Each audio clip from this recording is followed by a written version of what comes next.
ഇന്ന് ഞാൻ ഗോതമ്പ് പൊടി വെച്ചിട്ട് നല്ല ഈസി ആയിട്ട് തയ്യാറാക്കി എടുക്കാൻ പറ്റുന്ന നല്ല അടിപൊളി റെസിപ്പിയാണ് കേട്ടോ കാണിക്കുന്നത്. നല്ല ഈസിയാണ് കേട്ടോ ഇത് തയ്യാറാക്കി എടുക്കാൻ വേണ്ടി. കുട്ടികൾക്കൊക്കെ എന്തായാലും ഇഷ്ടാവും. അപ്പോൾ ഇതെങ്ങനെ തയ്യാറാക്കുന്നത് കാണിച്ചു തരാം. ഞാനിവിടെ 1 ഗ്ലാസ് ഗോതമ്പ് പൊടിയാണ് എടുത്തത്. നിങ്ങൾക്ക് വേണമെങ്കിൽ 2 ഗ്ലാസ്സൊക്കെ എടുത്തിട്ട് ചെയ്യാം. ഞാനിപ്പോൾ കുറഞ്ഞ അളവിലാണ് ഇവിടെ ചെയ്തിട്ട് കാണിക്കുന്നത്. അപ്പോൾ ഇതാ നമുക്കിതൊന്ന് പുട്ടിനെ നനയ്ക്കുന്നത് പോലെ നനച്ചെടുക്കണം. പിന്നെ നമ്മളെ വീഡിയോ കാണുന്നവർ വീഡിയോക്ക് മറന്നു പോകാണ്ട് ഒരു ലൈക്ക് തരണം കേട്ടോ. അതുപോലെ തന്നെ എന്തെങ്കിലും ഒരു കമൻറ്റ് ഇടണേ, ഒരു ഹാർട്ടോ ഒരു സ്മൈലോ എന്തെങ്കിലും ഒരു കമൻറ്റ് ഇടണം കേട്ടോ. പിന്നെ അതില്ലെങ്കിൽ ഇതിനെ പറ്റിയിട്ട് എന്തെങ്കിലും ഒന്ന് എഴുതി അറിയിച്ചാലും മതി. പിന്നെ ഈ ഒരു റെസിപ്പി നിങ്ങൾക്ക് ആർക്കെങ്കിലും അറിയെങ്കിലും ഒന്ന് കമൻറ്റ് ഇടും കേട്ടോ. അപ്പോൾ ഇതാ ഞാനിത് പുട്ടിന് നനയ്ക്കുന്ന പോലെ നനച്ചെടുക്കുന്നുണ്ട്. കുറേ വെള്ളം ഒഴിക്കണ്ട കേട്ടോ, കുറച്ച് മാത്രം വെള്ളം ഒഴിച്ചിട്ട് സാധാരണ നമ്മളിങ്ങനെയാണോ പുട്ടിന് നനയ്ക്കുന്നത് അതുപോലെ തന്നെ നനച്ചെടുത്താൽ മതി. എല്ലാ ഭാഗത്തും നല്ലോണം ഒന്ന് നനഞ്ഞ് കിട്ടിയാൽ മതി കേട്ടോ. കട്ടകളൊന്നും അടയ്ക്കേണ്ട ആവശ്യമൊന്നുമില്ല. ഇതേപോലെ ഒന്ന് നല്ലോണം ഒന്ന് നനഞ്ഞ് കിട്ടിയാൽ മതി എല്ലാ ഭാഗത്തും. അപ്പോൾ ഇതാ നല്ലോണം ഒന്ന് കുഴച്ചെടുത്തിട്ടുണ്ട്. ഇത് സാധാരണ പച്ചവെള്ളത്തിലാണ് കേട്ടോ ഞാൻ കുഴച്ചെടുത്തത്. ഇതിലേക്ക് പാകത്തിനുള്ള ഉപ്പും കൂടി ഞാൻ ചേർത്ത് കൊടുത്തിട്ടുണ്ട് കേട്ടോ. അത് കാണിക്കാൻ വിട്ടു. ഇതുപോലെ മതിയാവും കേട്ടോ. എല്ലാ ഭാഗത്തും നല്ലോണം നനവെത്തിയിട്ടുണ്ട്. ഇതിപ്പം വലിയ കട്ടകളൊന്നും ഉണ്ടെങ്കിൽ കുഴപ്പമൊന്നുമില്ല. അപ്പോൾ ഇതാ ഇത്രയും മതിയാവും. ഇനി ഇതിലേക്ക് നമുക്ക് നെയ്യ് ചേർത്ത് കൊടുക്കാം.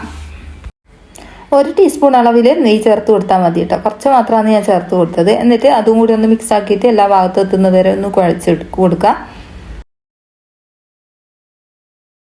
ഇനി നമുക്കിത് പുട്ടും കുറ്റിയിലിട്ടിട്ടൊന്ന് ആവി കയറ്റിയെടുക്കണം. മുഴുവനായിട്ട് ഇട്ട് കൊടുക്കുന്നുണ്ട് കേട്ടോ. മുഴുവനായിട്ട് ഇതിലേക്ക് ഇട്ട് കൊടുത്തിട്ട് നമുക്കിതൊന്ന് ആവി കയറ്റിയെടുക്കാം.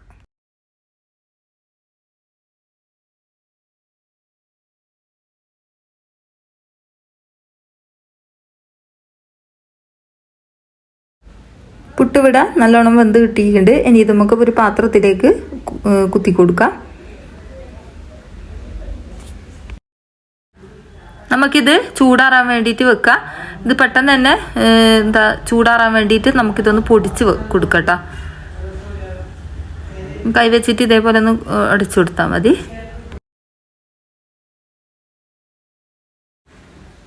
കണ്ടില്ലേ, ഇതേപോലെയാണ് നമുക്ക് കിട്ടിയത്. ഇത്രയും മതിയാവും. ഇനി ഇതൊരു സൈഡിലേക്ക് മാറ്റി വെക്കാം. ചൂടൊന്ന് ആറി വരട്ടെ.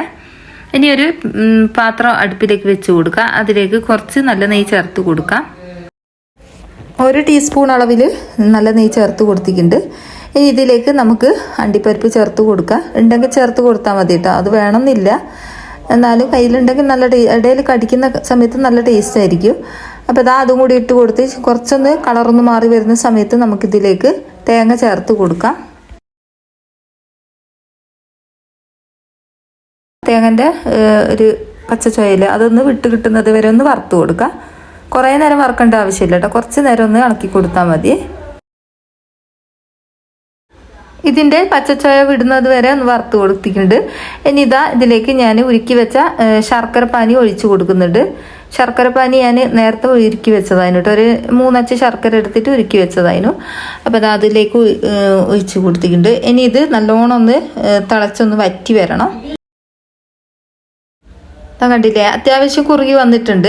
ഇത്ര പോരട്ടോ, കുറച്ചും കൂടി വറ്റാനുണ്ട്. ഇതിൽ കുറച്ചും കൂടി വെള്ളത്തിൻ്റെ അംശമുണ്ട് കേട്ടോ. ഒന്നും കൂടി വറ്റിയാൽ മതി. അധികം ഡ്രൈ ആകേണ്ട ആവശ്യമില്ല. കുറച്ചൊരു വെള്ളത്തിൻ്റെ അംശം കുറച്ച് നിന്നോട്ടെ. അപ്പോൾ ഇതാ ഇതിനെക്കാട്ടും കുറച്ചും കൂടി വെള്ളം വറ്റണം കേട്ടോ. അപ്പോൾ ഇതാ ഇതേപോലെ തന്നെ ഇളക്കി കൊടുക്കാം.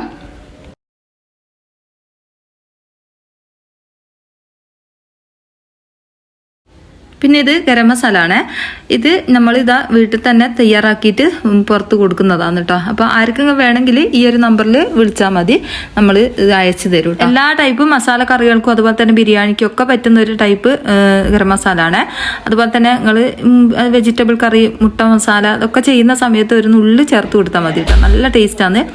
അപ്പോൾ ഇത് വേണമെങ്കിൽ ഈ ഒരു നമ്പറിൽ കോൺടാക്ട് ചെയ്തോട്ടോ. അപ്പോൾ തേങ്ങയും ശർക്കരയും കൂടി വറ്റി വന്നിട്ടുണ്ട്. അധികം ഡ്രൈ ആക്കേണ്ട ആവശ്യമില്ല കേട്ടോ. ഇതാ കണ്ടില്ലേ, കുറച്ച് ഒരു വെള്ളത്തിൻ്റെ അംശമൊക്കെ ഉണ്ട്. അത്രയും മതിയാവും. ഇനി നമുക്ക് നേരത്തെ നമ്മൾ ചൂടാറാൻ വെച്ചിരുന്നല്ലോ പുട്ട്. അപ്പോൾ ഇതാ നല്ലോണം ചൂടാറി കിട്ടിയിട്ടുണ്ട്. ഇനി ഇത് നമുക്ക് മിക്സിൻ്റെ ജാറിലേക്ക് ഇട്ട് കൊടുക്കാം.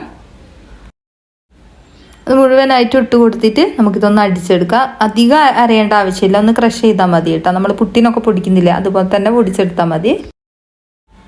അപ്പോൾ ഇത്രയും മതിയാവും കേട്ടോ. ഞാൻ ഇത്രയാണ് പൊടിച്ചത്. ഇനി ഇത് നമുക്ക് ഒരു പാത്രത്തിലേക്ക് മാറ്റി കൊടുക്കാം.